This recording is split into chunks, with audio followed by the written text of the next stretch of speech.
Bismillahirrohmanirrohim. Assalamualaikum warahmatullahi wabarakatuh. Perkenalkan, nama saya Gria Putra Nabawi, NIM 3219001 dari jurusan Ilmu Hadis semester 4, mata kuliah Sirah Nabawiyah. Di sini saya akan menceritakan tentang kelahiran dan masa pertumbuhan Rasulullah dan kasih sayang Rasulullah terhadap putra-putrinya. Yang pertama yaitu saya akan menceritakan tentang kelahiran dan masa pertumbuhan Rasulullah. Kelahiran Rasulullah. Rasulullah dilahirkan pada hari Senin pagi 9 Rabiul Awal tahun Gajah, bertepatan dengan tanggal 20 atau 21 April 571 Masehi. Beliau dilahirkan dari suku Quraisy, yaitu suku yang paling terhormat dan terpandang di tengah masyarakat Arab pada waktu itu. Dari suku Quraisy tersebut, beliau berasal dari Bani Hashim, anak suku yang juga paling terhormat di tengah suku Quraisy. Rasulullah lahir dalam keadaan yatim karena bapaknya Abdullah telah meninggalkan ketika ibunya Aminah mengandung beliau dalam kandungan 2 bulan, dalam usia 2 bulan dalam kandungan ibunya.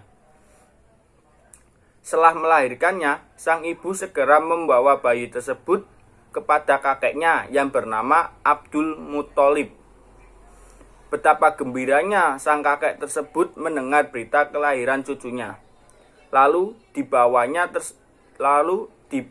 bayi tersebut ke dalam Ka'bah. Dia berdoa kepada Allah dan bersyukur kepadanya. Anak tersebut kemudian diberi nama Muhammad, nama yang belum dikenal masyarakat Arab waktu itu. Lalu pada hari ke-7 setelah kelahirannya, Rasulullah dikitan. Selanjutnya yaitu peristiwa pembelahan dada yang biasa disebut Syaqqus Sadar. Pada usia 5 tahun, Rasulullah diasuh oleh Halimah As-Sa'diyah. Di perkampungan Bani Sa'ad terjadilah peristiwa besar sekaligus menunjukkan tanda-tanda kenabiannya. Peristiwa tersebut dikenal dengan istilah pembelahan dada, yaitu Syaqqus Sadar. Suatu hari, ketika Rasulullah bermain bersama anak-anak lainnya di perkampungan, beliau dihampiri oleh malaikat Jibril menghampiri dan menyergapnya. Lalu dibaringkanlah Rasulullah, kemudian dadanya dibelah seraya berkata, "Inilah bagian dirimu, bagian kotor dari dirimu itu." Dan lalu dicuci dalam bejana emas dengan air Zam-Zam. Setelah itu dikembalikan ke tempat semula. Melihat peristiwa itu, teman bermainnya Rasulullah langsung terheran-heran, langsung berkata, Muhammad dibunuh." Lalu teman-temannya itu melaporkannya terhadap pengasuhnya Nabi Muhammad, yaitu Halimah As-Sa'diyah. Halimah pun merasa terheran-heran dan kaget. Lalu Halimah pun memulangkan Rasulullah ke ibunya yang berada di Mekah. Setelah dikembalikan kepada ibunya, Nabi Muhammad berusia 6 tahun. Di situ ibunya mengajak Nabi Muhammad untuk berziarah ke makam ayahnya, tepatnya di Yasrib. Setelah berziarah di makam ayahnya tersebut, ibu Nabi Muhammad dalam perjalanan merasa sakit atau tertimpa sakit, lalu ibu Nabi Muhammad tersebut meninggal dalam perjalanan di perkampungan Abwa yang terletak di kota Mekah dan Madinah. Mendengar kabar tersebut, ketika Nabi Muhammad telah ditinggal oleh ibunya selama-lamanya, sang kakek pun yang bernama Abdul Muthalib merasa iba dan mengambil keputusan untuk mengasuh Nabi Muhammad seperti anak sendiri. Tapi lagi-lagi kasih sayang sang kakek tak berlangsung lama dirasakan oleh Muhammad kecil. Saat Rasulullah SAW berusia 8 tahun, kakeknya meninggal di Mekah. Namun sebelum wafat dia sempat berpesan agar cucunya tersebut dirawat oleh pamannya dari pihak bapaknya, yaitu Abu Thalib. Kini Rasulullah berada dalam asuhan pamannya yang juga sangat mencintainya. Abu Thalib merawatnya bersama anak-anaknya yang lain, bahkan lebih disayangi dan dimuliakan. Begitu seterusnya, Abu Thalib selalu berada di sisi Rasulullah, merawatnya, melindunginya, dan membelanya, bahkan hingga beliau telah diangkat menjadi Rasul. Hal tersebut berlangsung tidak kurang selama 40 tahun. Selanjutnya yaitu kehidupan masa muda Rasulullah. Pada usia 25 tahun, Rasulullah untuk mencukupi kehidupannya itu berdagang dan mengembala domba di perkampungan Mekah. Dan beliau juga berdagang dari modal tokoh Mekah yang ternama, yaitu Khadijah.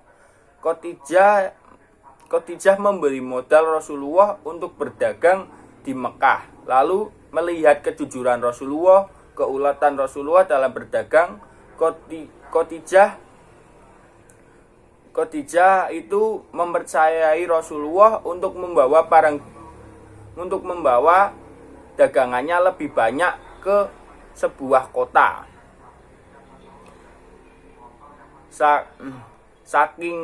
Saking jujurnya Rasulullah dan keulatannya Rasulullah tersebut, Khadijah pun mulai merasakan jatuh cinta terhadap Nabi. Melihat kejujurannya, Khadijah pun akhirnya menikah dengan Rasulullah pada saat itu. Selanjutnya, saya akan menceritakan tentang kasih sayang Nabi Muhammad SAW terhadap putra-putrinya. Anak merupakan generasi penerus masa depan dan diharapkan dapat berguna bagi keluarga dan masyarakat. Masa depan anak merupakan tanggung jawab orang tua yang mendidik dan membesarkan anaknya. Dalam hal mendidik anak, orang tua tidak hanya harus memberikan pendidikan di rumah, tetapi juga memberikan pendidikan formal yang lebih tinggi. Dalam proses pendidikan inilah emosi memainkan peran sangat penting dalam membesarkan anak. Menurut teladan kita, yaitu Nabi Muhammad SAW, penting juga untuk mendidik umat Islam. Seperti yang kita ketahui bersama, Nabi Muhammad sangat menyukai anak-anak dan perasaannya pada anak-anaknya memang tak terhitung. Rasulullah memang orang terbaik untuk menjadi teladan bagi semua orang. Dalam hidupnya, Rasulullah diakui sebagai orang terbaik dalam memperlakukan orang lain. Salah satunya adalah anak-anak. Ada suatu hadis dari Anas bin Malik, ia berkata, Rasulullah pernah membawa putra beliau bernama Ibrahim, kemudian mengecup dan menciumnya. Hadis riwayat Bukhari. Dan Rasulullah pernah bersedih ketika putranya yang bernama Ibrahim meninggalkannya selama-lamanya. Dan ada hadis dari Abdurrahman bin Auf radhiyallahu anhu bertanya kepada beliau, apakah Anda bersedih wahai Rasulullah? Rasulullah SAW menjawab, wahai Ibnu Auf, ini adalah ungkapan kasih sayang yang diiringi dengan tetesan air mata. Sesungguhnya air mata ini menetes, hati ini bersedih, namun kami tidak mengucapkan kecuali yang diridhoi Allah Ta'ala. Sesungguhnya kami sangat berduka cita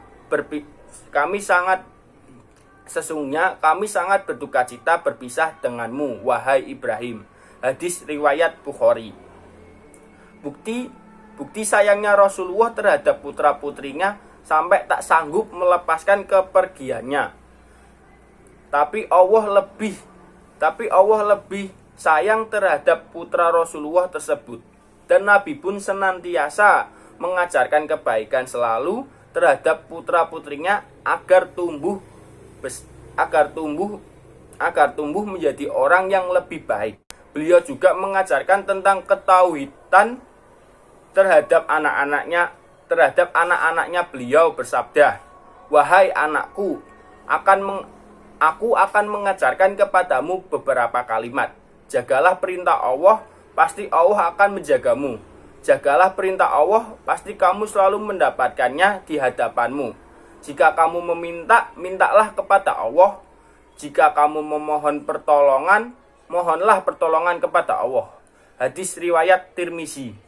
Jadi kesimpulan yang dapat diambil dari kisah yang sudah saya sampaikan tadi, bahwa Nabi Muhammad adalah orang yang sabar dan tidak pernah mengeluh, walaupun keadaan Nabi Muhammad pada saat itu masih kecil dan sudah ditinggal oleh orang tuanya. Dan Nabi Muhammad pun selalu sabar saat menjalani hidupnya pada masa kecil hingga masa kenabiannya. Dan Nabi Muhammad dapat dicontoh dalam mencintai putra-putrinya dengan sepenuh hati, tanpa ada rasa marah atau jengkel terhadap anaknya ketika anaknya nakal atau rewel. Dan sikap tersebut bisa kita jadikan teladan ke anak-anak kita atau ke adik-adik kita dalam mendidik dan bermain dengan mencontoh sikap Rasulullah tersebut. Sekian dari video ini. Apabila ada tutur kata yang salah, mohon maaf. Wassalamualaikum warahmatullahi wabarakatuh. Terima kasih.